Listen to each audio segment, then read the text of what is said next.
Hello SSC শিক্ষার্থী বন্ধুরা, I hope all are doing well and pretty fine by the grace of Almighty. So বরাবরের মতোই আমরা আজকেও সাফিক্স অ্যান্ড প্রিফিক্স প্র্যাকটিস করব। আর এটা হচ্ছে রাজশাহী বোর্ড 2016 সালে প্রশ্নটি, যেটা 2019 সালেও এসেছিল। ওকে, আমি যেহেতু এটা নতুনভাবে রেকর্ড করছি তাই এটা আমি বলে দিচ্ছি যে এটা রাজশাহী বোর্ড 2016-তে এসেছিল এবং সিলেট বোর্ড 2019 সালেও এসেছিল। সো চলো, without delaying any time, let's get started. আমরা এটাকে একটু সলভ করে নিই। আমরা একটু পড়ে নিই এখানে কি বললো। Those who lead a luxury life আর always indifferent to the miseries of the poor. Okay, এখানে লাক্সারির মানেটা লিখে দেওয়া উচিত। লাক্সারি মানে হচ্ছে বিলাসিতাপূর্ণ। ওকে, এখানে একটু লিখেই দিই, আমি তোমাদের লিখেই দিই বিলাসিতাপূর্ণ। ওকে, বিলাসিতাপূর্ণ লাইফ। ওকে, আমরা একটু বাক্যগুলো একটু লিখে নিই এখানে। ধরো আমি এখানে একটা বাক্য লিখলাম, it is a beautiful bird. Okay, এই বার্ড শব্দটা হচ্ছে একটা নাউন। বিউটিফুল নাউনকে মডিফাই করে অ্যাডজেক্টিভ, এটা হচ্ছে একটা অ্যাডজেক্টিভ। এই পাশে আমরা একটা ভ্যারি লিখে নিতে পারি সাজানোর জন্য, এটা একটা অ্যাডভার্ব। ওকে, এডিভি অ্যাডভার্ব, এই হচ্ছে কথা। তো তাহলে আমাদের জন্য একটু সুবিধা হয়, এই করে নিলাম। ওকে, ইট ইজ এ, এটা একটা পূর্ণাঙ্গ বাক্য। It is a very beautiful bird. Okay, তো ভ্যারিটা হচ্ছে একটা অ্যাডভার্ব, বিউটিফুল অ্যাডজেক্টিভ, আর বার্ড হচ্ছে নাউন। ওকে, দেখো এখানে লাইফ হচ্ছে একটা নাউন। লাইফ মানে হচ্ছে জীবন। আর আমরা সবাই জানি, তোমাদের স্যার শিখিয়েছে যে কি কোনো কিছু নামকেই নাউন বলা হয়। সো নাউনের আগে কে বসে? অ্যাডজেক্টিভ বসে। আর লাক্সারির অ্যাডজেক্টিভ হচ্ছে লাক্সারিয়াস। লাক্সারিয়াস। আর এই ওয়াইটা থাকবে না। ওকে, এই ওয়াইটা থাকবে না, ওয়াইটা উঠে গিয়ে আই হবে। Okay, those who lead a luxurious life, যারা একটা বিলাসিতাপূর্ণ জীবনযাপন করে, আর অলওয়েজ, তারা সব সময়, ডিফারেন্ট টু, অলওয়েজ একটা অ্যাডভার্ব, অ্যাডভার্বের পরে অ্যাডজেক্টিভ বসে। সো অ্যাডজেক্টিভ দেওয়াই আছে, যখন উত্তর হবে অ্যাডজেক্টিভ, অ্যাডজেক্টিভ দেওয়াই থাকবে, তখন আমাদেরকে ভেবে নিতে হবে, এটাকে উল্টিয়ে দিতে হবে। ওকে, এই কথাটাকে ঘুরাতে হবে, আমাদের উল্টা কোনো প্রিফিক্স ব্যবহার করতে হবে। ওকে, যে তারা ভিন্ন থাকে গরিবের দুঃখে, মানে গরিবের দুঃখে খুবই কষ্ট পায় তারা, ব্যাপারটা কি এরকম না। এখানে প্যাসেজের লেখক বলছে যে যারা বিলাসিতাপূর্ণ জীবনযাপন করে, তারা গরিবের দুঃখগুলোতে তারা উদাসীন থাকে। ওকে, এখানে আমাকে ডিফারেন্টকে করতে হবে। যদি তোমাকে এরকম ঘুরায় দিতে হয়, তাহলে তোমাকে করতে হবে ইনডিফারেন্ট টু, মানে হচ্ছে উদাসীন। আর এটা একটা ফ্রেজ, অথবা তুমি যেখানে অ্যাডজেক্টিভ ধরতে পারো, সো এটাকে একটা ফ্রেজ ধরতে পারো, আবার অ্যাপ্রোপ্রিয়েট প্রিপোজিশন হিসেবে ধরতে পারো টু সহকারে, যে তারা হচ্ছে অভিন্ন থাকে, ইনডিফারেন্ট টু দ্য মিজারিস। মিজারিস মানে হচ্ছে দুঃখ, অফ দ্য পুয়ার। তাহলে এইটার বাংলাটা হলো যে those who lead a luxurious life, যারা একটা বিলাসিতাপূর্ণ জীবনযাপন করে, আর অলওয়েজ, তারা সবসময়, indifferent to the miseries of the poor, তারা গরিবের দুঃখে কি থাকে? উদাসীন থাকে। দে এনজয় লাইফ, তারা জীবনটাকে উপভোগ করে। ইন অ্যামিউজ অ্যান্ড মেরি, আমরা জানি প্রিপোজিশনের পরে নাউন বসতে পারে। সো আমরা অ্যামিউজকে আমরা কনফার্ম করতে পারি, অ্যামিউজ থেকে হয়ে যায় হচ্ছে অ্যামিউজমেন্ট।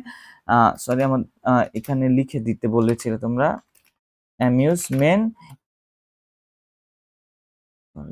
অ্যামিউজমেন্ট, আর এখানে হয়ে যাবে অ্যান্ড।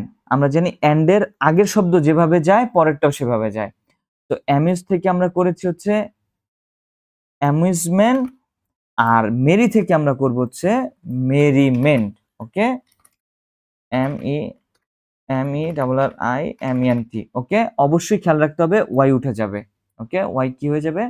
উঠে যাবে। ওকে, এই হচ্ছে কথা। সো কি বললো?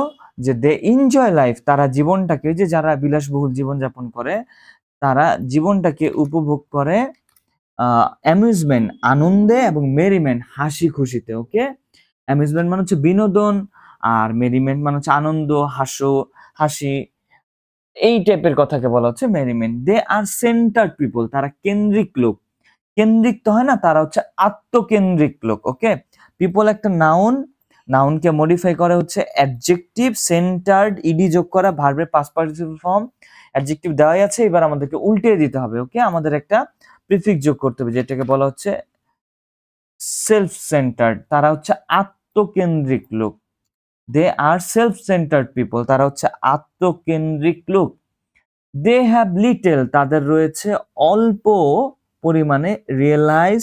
এখানে আমরা লিটল ডিটারমাইনার, আবার এই ডান পাশে রয়েছে আমাদের প্রিপজিশন, আমরা কনফার্ম, এটা হয়ে যাবে নাউন।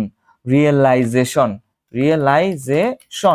তাদের রিয়েলাইজেশন মানে কি, যে উপলব্ধি রয়েছে। দে হ্যাভ লিটল রিয়েলাইজেশন, তাদের অল্প পরিমাণে উপলব্ধি রয়েছে of the bounded sufferings of the poor, গরিবের সীমিত দুঃখের মধ্যে তাদের কি রয়েছে, রিয়েলাইজেশন রয়েছে। সো গরিবের দুঃখগুলো কি সীমিত হয়, বলো? হয় না। সাফারিংস একটা নাউন, কিভাবে চিনেছি দেখো, এই পাশে অফ রয়েছে, এই যে এই পাশে অফ, আমরা এটাকে কি করেছি, নাউন করেছি। তো এই পাশে অফ, এটাকে আমরা নাউন করেছি। এবার নাউনের আগে বসবে অ্যাডজেক্টিভ, এখানে অ্যাডজেক্টিভ দেওয়াই আছে ইডি যোগ করে। সো আমাকে করে দিতে হবে, এটাকে উল্টে দিতে হবে, এটাকে বলতে হবে unbounded. They have little realization of the unbounded sufferings of the poor. They remain indifferent to, এই দেখো, এই যে কোথায় গেল ইনডিফারেন্ট, এই যে দেখছো, এই যে indifferent. They remain indifferent to, তারা উদাসীন থাকে, দে আর সাফার। আর এই সাফারকে করে দিতে হবে এই যে এরকম সাফারিংস।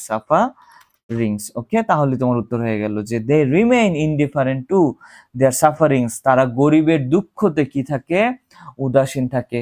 দে ফিল কমফোর্ট, তারা আনন্দ অনুভব করে বা স্বস্তি অনুভব করে। টু ওয়ার্ক, কাজ করতে, ফর দেয়ার বেটার, মানে গরিবের জন্য কাজ করতে তারা আনন্দ অনুভব করে। এরকম না, প্যাসেজটা পড়ার পরে মনে হচ্ছে না যে না এরকম করে না। সো এখানে টু রয়েছে, এটা নাউন, অলরেডি নাউন দেওয়া হয়েছে। সো আমরা এটাকে উল্টে দেব, যখন আমাদের উত্তর নাউন হবে, অ্যাডজেক্টিভ হবে, যখন অ্যাডজেক্টিভ দেওয়াই থাকবে তখন নাউন দেওয়াই থাকবে, তখন আমরা এটাকে উল্টে দেব।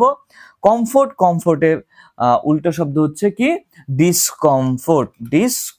দে ফিল ডিসকমফোর্ট, তারা কি অনুভব করে, অস্বস্তি অনুভব করে। টু ওয়ার্ক ফর দেয়ার একটা পসেসিভ ফর্ম, আর পসেসিভ ফর্মের পরে বসে হচ্ছে নাউন, আর বেটার থেকে আমরা করে দেব হচ্ছে বেটারমেন্ট। ওকে, বেটার থেকে betterment. They feel discomfort to work for their betterment, তারা তাদের উন্নতির জন্য কাজ করতে অস্বস্তি বোধ করে। সো এই ছিল হচ্ছে আমাদের যেটাকে বলছি আমরা সিলেট বোর্ড 2019 অথবা রাজশাহী বোর্ড 2016 সালে প্রশ্ন সলভ। ওকে, সমাধান। সো তোমরা একটু প্র্যাকটিস করবে। সো সবাই ভালো থাকো, সুস্থ থাকো। God bless all of you.